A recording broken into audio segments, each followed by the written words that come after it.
আসসালামু আলাইকুম। অঙ্কবিজ্ঞান.com শিক্ষার্থীগণ, আশা করি আপনারা সবাই ভালো আছেন। আমরা আবারও নতুন একটা চ্যাপ্টার নিয়ে চলে আসলাম। এটাও খুব ইন্টারেস্টিং একটা টপিক, যেটা আমরা বলবো হচ্ছে কি উৎপাদন, এবং হচ্ছে কি সেই উৎপাদন করার জন্য যেটা সবচেয়ে ইম্পর্টেন্ট সেটা হচ্ছে একটা সংগঠন।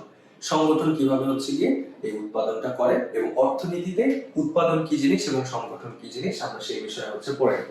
এবং বরাবরই আমি সবসময়ের মতন অর্থনীতি ক্লাসে আমি আছি, মহিনুর রাকিব, আপনাদের ইনস্ট্রাক্টর। চলেন তাহলে আমরা দেখি যে আসলে আমরা এই যে স্পেসিফিক যে চ্যাপ্টারটা রয়েছে, এই চ্যাপ্টারে আমরা কি কি হচ্ছে গিয়ে পড়ে নেব, আমরা কি কি জানতে পারবো, সেখানে আমাদের এই শিখন ফলগুলো রয়েছে সেগুলো সম্পর্কে আমরা আইডিয়া নিই। প্রথমে আমরা হচ্ছে গিয়ে উৎপাদনের ধারণা কি সেটা আমরা একটু বর্ণনা করতে পারবো, যে উৎপাদন কি জিনিস। সাধারণত অর্থনীতিতে আমরা উৎপাদন দিয়ে কি বুঝাই। সেকেন্ডে আমরা জানতে পারবো যে উৎপাদনের সাথে উৎপাদকের সম্পর্ক, আর উৎপাদন করার জন্য যে উৎপাদক কতটুকু গুরুত্বপূর্ণ এবং উৎপাদক কি কাজ করে থাকে সে সম্পর্কে আমরা জানতে পারবো। তৃতীয়ত হচ্ছে যে উৎপাদনের যে উপকরণগুলো রয়েছে সেই উপকরণ সমূহ সম্পর্কে আমরা হচ্ছে বর্ণনা করতে পারবো। তারপরে সংগঠন এবং সংগঠনের বিকাশ কিভাবে হয় সে সম্পর্কে আমরা আলোচনা করতে পারবো। সংগঠন কি কাজ করে, তারা কিভাবে কাজ করলে অর্থনৈতিকভাবে সবচেয়ে সফলভাবে কাজ করা যায় সে সম্পর্কে জানতে পারবো। এরপর আমরা জানতে পারবো খুব ইম্পর্টেন্ট টপিক, সেটা হচ্ছে যে গড় এবং হচ্ছে প্রান্তিক উৎপাদন, সেটা কি জিনিস, সেটার মধ্যে কি সম্পর্ক সেটা আমরা হচ্ছে কি বুঝতে পারবো। যে সর্বমোটে আমরা কতটুকু উৎপাদন করলে ভালো, এবং সর্বশেষ কোন পর্যন্ত আমরা উৎপাদন করবো, এরকম ধরনের কিছু টপিক আমরা দেখে নিব। এরপর আমরা দেখবো হচ্ছে কি উৎপাদন ব্যয় আমরা আসলে কিভাবে এটাকে হিসাব করব, এবং আমাদের উৎপাদন ব্যয়টা হিসাব করা কেন জরুরি সেটা আমরা দেখব। এরপর হচ্ছে গিয়ে আমাদের হচ্ছে গিয়ে প্রকাশ্য ব্যয় কাকে বলে এবং অপ্রকাশ্য ব্যয় কাকে বলে সে সম্পর্কে আমরা হচ্ছে চিহ্নিত করতে পারবো। প্রকাশ্য ব্যয় সাধারণত যেটা দেখতে পাচ্ছি সেটাই প্রকাশ্য ব্যয়, কিন্তু অনেক ধরনের ব্যয় রয়েছে একটা সংগঠনে যেটা আসলে বোঝা যায় না, সেগুলোই আমরা হচ্ছে দেখে নিব কোনটা প্রকাশ্য ব্যয় কোনটা অপ্রকাশ্য ব্যয়। এরপর আমরা দেখব ব্যক্তিগত এবং সামাজিক ব্যয়ের মধ্যে যে পার্থক্য রয়েছে সেটা আমরা হচ্ছে পার্থক্যগুলো নির্ণয় করব, এবং হচ্ছে আমরা দেখব যে উৎপাদনশীল কর্মকাণ্ডে এবং উদ্যোগ গ্রহণে আগ্রহী হওয়ার জন্য আমাদেরকে কি করতে হবে সে সম্পর্কে জানবো। এবং সর্বশেষে হচ্ছে কি ক্রমহ্রাসমান যে প্রান্তিক উৎপাদন যে বিধি রয়েছে যেটা খুব ইম্পর্টেন্ট, সেটা সারণী, এবং আমরা হচ্ছে রেখাচিত্র বা লেখচিত্রের সাহায্যে আমরা সেই জিনিসটাকে আমরা উপস্থাপন করব। তাহলে বুঝাই যাচ্ছে যে এটা খুব ইন্টারেস্টিং একটা টপিক, আমরা বেশ অনেক কিছু এই টপিক থেকে জানতে পারবো। তো চলো আমরা আস্তে আস্তে আমাদের চ্যাপ্টারের ভিতরে ঢুকে যাই। প্রথমে আমরা বলছি উৎপাদন এবং উৎপাদক কাকে বলে সেই বিষয়ে আমরা একটু কথা বলে দিচ্ছি। তাহলে প্রথমে আমরা বলছি যে উৎপাদন বলতে মূলত উপযোগ সৃষ্টি করাকে হচ্ছে বুঝায়। দেখেন বিষয়টা, আমরা প্রত্যেকটা মানুষ আমরা কি করি, আমাদের উপযোগকে আমরা ম্যাক্সিমাইজ বা বৃদ্ধি করতে চাই।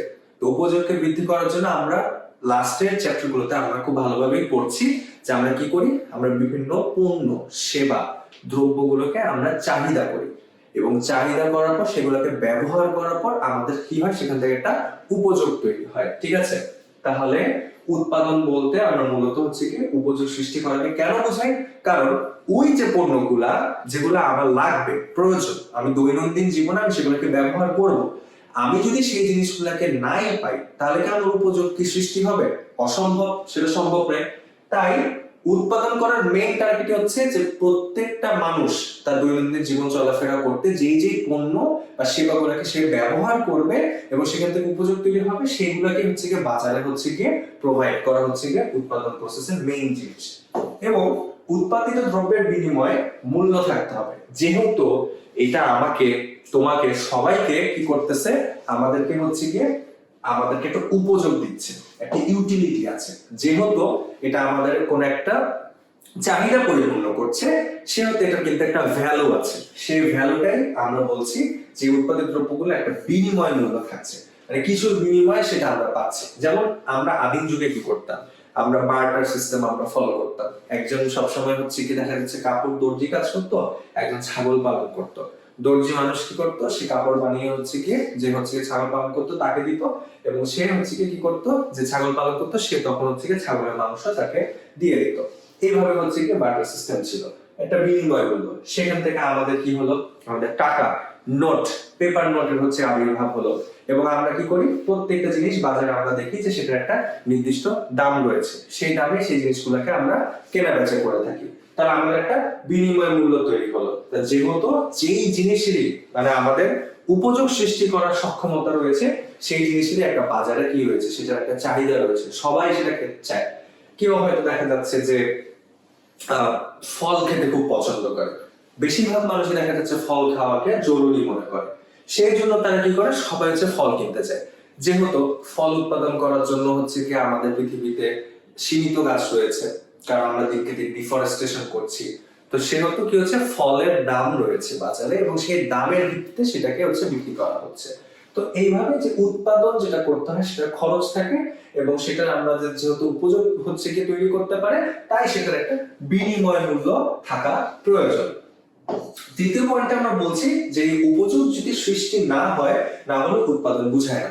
তাহলে কোন দ্রব্যের যেটা আসলে কোনো উপযোগ নেই, কোনো ইউটিলিটি নেই, সেটা তো আসলে হচ্ছে কোনো মানে ভ্যালু নেই। আমরা যদি এটাকে বাস্তবিক জীবনের হচ্ছে যে জ্ঞানের সাথে আমরা এটাকে আমরা দেখতে চাই, উদাহরণস্বরূপ আমরা বলতে পারি যে যে জিনিসগুলো আসলে আমাদেরকে খুব বেশি একটা হচ্ছে কি কোনো সুবিধা দিতে পারে না, সেই জিনিসগুলোর কিন্তু আসলে দাম কিন্তু খুব কম হয়ে থাকে। ঠিক আছে, তো এই জন্য আমরা বলছি যে উপযোগ সৃষ্টি না হলে উৎপাদন হচ্ছে গিয়ে বোঝায় না। যে জিনিসটা আমাদেরকে সবচেয়ে বেশি উপযোগ দেয়, সেই জিনিসগুলো কিন্তু স্বাভাবিকভাবে দাম বেশি হয়ে থাকে। এরপরে উপকরণ বা প্রাথমিক দ্রব্য ব্যবহার করে নতুন কোন দ্রব্য বা উপযোগ সৃষ্টি করাকে উৎপাদন বলে। তাহলে আমাদের যে উপকরণ রয়েছে বা প্রাথমিক যে দ্রব্যগুলো রয়েছে, সেগুলোকে যে যে র ম্যাটেরিয়ালস রয়েছে সেগুলোকে ব্যবহার করে যখন আমরা নতুন কোন দ্রব্য বা উপযোগ সৃষ্টি করি, সেটাই হচ্ছে গিয়ে উৎপাদন বলা হচ্ছে। যেমন দেখা যাচ্ছে যে আমরা হচ্ছে গিয়ে বীজ ব্যবহার করে আমরা চাল উৎপাদন করছি, আমরা সার দিচ্ছি, তাহলে এই যে বীজ এবং সার এগুলোকে ব্যবহার করার পর আমি যখন হচ্ছে গিয়ে চাল উৎপাদন করছি, এটা কিন্তু কি হচ্ছে, আমার নতুন হচ্ছে উপযোগ সৃষ্টি করছে। আমার খাদ্য ক্ষুধা নিবারণ করার জন্য চাল প্রয়োজন, আমি হচ্ছে বীজ এবং সার ব্যবহার করে আমি চাল তৈরি করছি, এটাই হচ্ছে গিয়ে উৎপাদন প্রক্রিয়া। আরেকটা উদাহরণ রই, আমাদের বইতে হচ্ছে আমরা দেখতে পাচ্ছি যে রুটি তৈরি করার বিষয় বলছে। তাহলে রুটি তৈরি করার জন্য আমার কি প্রয়োজন, আটা বা গম প্রয়োজন, সেটা আমি ব্যবহার করি, এবং সেটা ব্যবহার করে আমরা হচ্ছে কি রুটি তৈরি করছি। বেকারিতে হয়তো রুটি তৈরি করা হচ্ছে, সেই বেকারি থেকে হয়তো আমরা রুটি কিনে খাচ্ছি। তাহলে এই যে যখন রুটিটা তৈরি করছে, সেই বেকারি কি করছে, তারা সে আটা গমটাকে নিয়ে আসছে, কোন একজন সে আটা গম গুলাকে হচ্ছে গিয়ে দেখা যাচ্ছে পরিষ্কার করছে, ছাকতেছে, ছাঁকুনি করার পর তারপর সেই জিনিসটাকে হয়তো পানিতে গুলাচ্ছে, সেটাকে হচ্ছে গিয়ে হচ্ছে আস্তে আস্তে হচ্ছে সেটাকে আটা এবং হচ্ছে গমের যে দলা বানাচ্ছে, সেখান থেকে আলাদা আলাদা করে রুটি তৈরি করতেছে। এই যে পুরো প্রসেসটা যে আছে, এই প্রসেস হচ্ছে, এবং কোন একজন সেই রুটি গুলাকে নিয়ে বাজারে যাচ্ছে, একজন সেটার দাম ঠিক করে দিচ্ছে, এই পুরো প্রসেসটাই হচ্ছে কি আমাদের হচ্ছে উৎপাদনের প্রসেস। তাহলে দেখেন এখানে এটা বলছে যে উৎপাদনের যে উপকরণ রয়েছে, সেটা সংগ্রহ থেকে বাজারে নিয়ে যাওয়া পর্যন্ত সব কাজ তদারকি করে হচ্ছে একটা সংগঠন, এবং সংগঠনই হচ্ছে গিয়ে তারা হচ্ছে গিয়ে পরিচালক হচ্ছে উদ্যোক্তা। মানে সংগঠনই কিন্তু আসলে হচ্ছে গিয়ে সব কাজ করে, সংগঠনই হচ্ছে গিয়ে এই পরিচালক হচ্ছে গিয়ে উদ্যোক্তা। যেমন দেখা যাচ্ছে যে কি উপকরণ আমার প্রয়োজন, এই প্রসেসে আমার রুটি বানাতে আমার কি কি উপকরণ আমার প্রয়োজন, কোথা থেকে হচ্ছে গিয়ে আমার উপকরণগুলো হচ্ছে গিয়ে আনবে, আমাকে কে হচ্ছে গিয়ে উপকরণগুলো দিবে, কে হচ্ছে গিয়ে বিভিন্ন হচ্ছে কাজগুলো করবে, কে হচ্ছে গিয়ে বাজারে নিয়ে যাবে, কত দামে বিক্রি হবে, সবকিছু কিন্তু আমি কি বুঝতে পারছি, এই সংগঠনের কাজ আমরা বুঝতে পারছি। তাহলে উৎপাদন করা যে হচ্ছে কাদের কাজ, উৎপাদক বা সংগঠনের কাজ, এটা কিন্তু আমরা মোটামুটি ক্লিয়ার হয়ে গেলাম। এরপর আমরা বলছি যে সবকিছু সংগঠন হচ্ছে দক্ষতার সাথে তদারকি না করতে পারলে নির্দিষ্ট পরিমাণ উপকরণ থেকে সর্বোচ্চ পরিমাণ উৎপাদন করা সম্ভব না। যেটা আমাদের পুরো পৃথিবীতে অর্থনীতি পড়ার মেইন জিনিসই হচ্ছে গিয়ে যে আমাদের স্বল্প পরিমাণ যে আমাদের রিসোর্স আছে, সেখান থেকে আমরা হচ্ছে গিয়ে সবচেয়ে বৃহত্তর পরিমাণ যেন আমরা উপযোগ সৃষ্টি করতে পারি। ঠিক যেমন আমাদের অ্যাজ কনজিউমার বা আমরা হচ্ছে ভোক্তা হিসেবে আমাদের মেইন কাজ কি, যে আমাদের যতটুকু সীমিত ইনকাম রয়েছে, সেই সীমিত ইনকামের ভিতরে আমাদের চাহিদাটা সবচেয়ে বেশি আমরা যেন হচ্ছে গিয়ে ফুলফিল করতে পারি এবং সবচেয়ে বেশি যেন উপযোগ পাই, সেটা আমাদের টার্গেট। ঠিক একইভাবে যারা হচ্ছে উৎপাদক বা উৎপাদন করে তাদের মেইন টার্গেট হচ্ছে যে নির্দিষ্ট পরিমাণ যে কাঁচামাল রয়েছে, র মেটেরিয়ালস রয়েছে, সেই উপকরণগুলোকে ব্যবহার করে সবচেয়ে কম খরচে সর্বোচ্চ পরিমাণ উৎপাদন করা সম্ভব হলে এবং সেটা বিক্রি করে সর্বোচ্চ পরিমাণ লাভ পাওয়া গেলে এটা হচ্ছে কি একটা সংগঠনের জন্য, উৎপাদনের জন্য সবচেয়ে ম্যাক্সিমাম হচ্ছে কি এফিসিয়েন্সি নির্ধারণ করে। এবং তারপর আমরা বলতে পারছি যে একই ব্যক্তি হচ্ছে সংগঠক এবং উৎপাদক হতে পারে। যেমন একটা কৃষক কি করছে, সে তার জমি চাষ করছে, তাহলে সে সম্পূর্ণভাবে উৎপাদকের সে কাজ করছে। ডিরেক্টলি সে মাঠে যেয়ে সেখানে বীজ বপন করছে, বীজে সার দিচ্ছে, সেখান থেকে হচ্ছে ময়লা পরিষ্কার করছে, প্রত্যেক বছর সে কৃষক কাজ করছে। এবং তার পাশাপাশি সে কি করছে, তার যে আড়ত রয়েছে বা তার যে দোকান রয়েছে সেখানে সে হচ্ছে গিয়ে চালগুলোকে বিক্রি করে দিচ্ছে। তাহলে সে একই ভাবে হচ্ছে গিয়ে এই ব্যক্তি হচ্ছে সংগঠক এবং সে একই ভাবে হচ্ছে গিয়ে উৎপাদক। তাহলে আমরা মোটামুটি উৎপাদন প্রক্রিয়াতে উৎপাদক কে বা হচ্ছে সংগঠন কি এবং কিভাবে হচ্ছে কি এই উৎপাদন জিনিসটা হয় সে সম্পর্কে আমরা বেসিক হচ্ছে ধারণাগুলো নিয়ে নিলাম। এরপরে আমরা এখানে একটা উদাহরণস্বরূপ আরেকটা আমরা পয়েন্ট এখানে ইনক্লুড করেছি। তো এখানে যে জিনিসটা বলছে যে কারখানার মালিক ম্যানেজার হিসেবে শ্রমিকদের দ্বারা কারখানা চালাচ্ছেন, তিনি সংগঠক হলেও কিন্তু উৎপাদক না। কারণ ম্যানেজারের কাজ কি, সে হচ্ছে কি যারা হচ্ছে কি ডিরেক্টলি উৎপাদনের কাজে নিয়োজিত।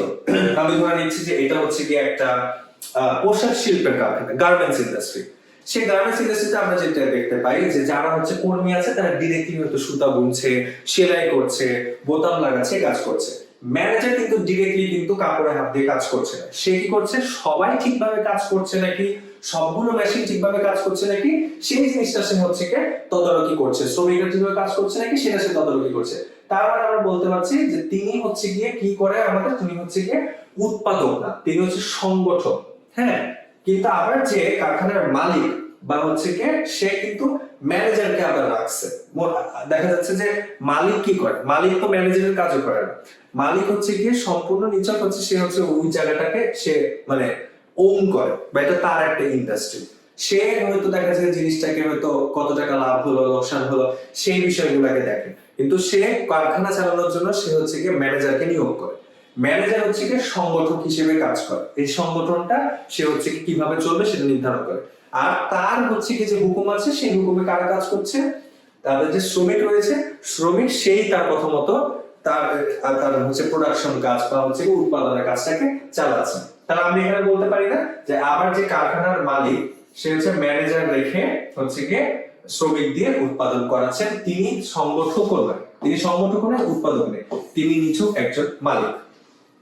তাহলে সংগঠক এমন একজন ব্যক্তি যে আসলে একটা কারখানা কিভাবে চলবে সেই সম্পর্কে তার ভালো জ্ঞান রয়েছে এবং সে সবাইকে হচ্ছে গিয়ে কিভাবে কাজ করাতে হয় সেই সম্পর্কে তার ভালো জ্ঞান রয়েছে এবং সে সবাইকে ইনস্ট্রাকশন দেয় যেভাবে কাজ করে, তিনি হচ্ছে গিয়ে সংগঠক। আর শ্রমিক হচ্ছে উৎপাদক। শ্রমিক হচ্ছে জানে যে কিভাবে সুতা বুনতে হয়, কিভাবে বোতাম লাগাতে হয়, কিভাবে কাপড়টা তৈরি করতে হয়, সে হচ্ছে গিয়ে আমাদের উৎপাদক। এবং মালিক হচ্ছে গিয়ে সে হচ্ছে গিয়ে কি করে, সে সংগঠকদেরকে চাকরি দিয়ে সেই সংগঠক দ্বারা শ্রমিকদেরকে আবার নিয়োগ দিয়ে সে হচ্ছে সম্পূর্ণ যে হচ্ছে গিয়ে যে প্রতিষ্ঠানটা রয়েছে সেই প্রতিষ্ঠানটা চালানোর হচ্ছে গিয়ে উদ্যোগ নেয়। উনি হচ্ছে গিয়ে উদ্যোক্তা বা উনি হচ্ছে গিয়ে মালিক। এবং যে মালিক আবার কি হচ্ছে যে মালিক নিজে নিজে উৎপাদন কাজে অংশগ্রহণ করেছে এবং অন্য উৎপাদকের হচ্ছে গিয়ে তত্ত্বাবধান করছে, তিনি হচ্ছে একই সাথে তাদের সে মালিকও, সে ওখানে মালিক, সে উৎপাদক, সে সংগঠক।